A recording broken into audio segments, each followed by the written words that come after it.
ঈদে মুক্তি পেতে যাওয়া 11 ছবির মধ্যে আলোচনার তুঙ্গে রয়েছে রাজকুমার।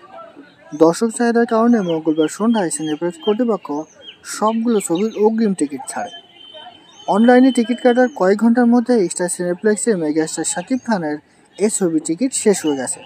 টিকিট না পেয়ে ফেসবুকে কমেন্টে রাজকুমার ছবির শো বাড়িয়ে দেওয়ার জন্য সিনেপ্লেক্স কর্তৃপক্ষের দৃষ্টি আকর্ষণ করেছেন অনেকে। সিনেপ্লেক্সের ওয়েবসাইটে ঘাটলে স্পষ্ট দেখা যাচ্ছে ঈদের প্রথম ও দ্বিতীয় দিন বসুন্ধরা সিটি সিনেপ্লেক্সে রাজকুমারের কোনো শোয়েই টিকিট নেই। এছাড়া সিনেপ্লেক্সের ধানমন্ডি, মিরপুর, চট্টগ্রাম, রাজশাহী শাখার রাজকুমার ছবির শোয়ের সবগুলো টিকিট অলমোস্ট সোল্ড আউট। রাজকুমার ছবির প্রযোজক ও ভার্সিটাল মিডিয়ার কর্ণধার রাশাদ আদনানও জানিয়েছেন ঈদের প্রথম ও দ্বিতীয় দিনে রাজকুমার বিক্রি হয়ে গেছে। তিনি বলেন, আমাদের বিশ্বাস মুক্তির প্রথম দিন প্রথম শো থেকে দর্শক রাজকুমারকে আপন করে নেবেন। রাজকুমারের মুক্তি উপলক্ষে নিজের ভেরিফাইডে ফেসবুক পেজে গত সন্ধ্যায় এক ভিডিও বার্তা দিয়ে শাকিব খান দর্শকদের সিনেমা হলে এসে রাজকুমার দেখার আমন্ত্রণ জানিয়েছেন। বলেছেন, পরিবার, পরিজন, বন্ধুবান্ধব সবাইকে নিয়ে রাজকুমার উপভোগ করুন।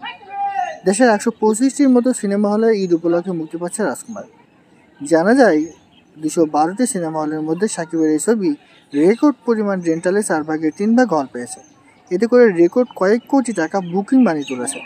প্রিয়তম খ্যাত নির্মাতা হিমেল আশরাফের পরিচালনায় শাকিব খান ছাড়াও রাজকুমার ছবিতে অভিনয় করেছেন Michael নবরিটি, Courtney coffee, Tariq Anam Khan, doctor রেজাজ, Irfan মিদা, Shiblu, Anwar, Dilara জামান প্রমুখ।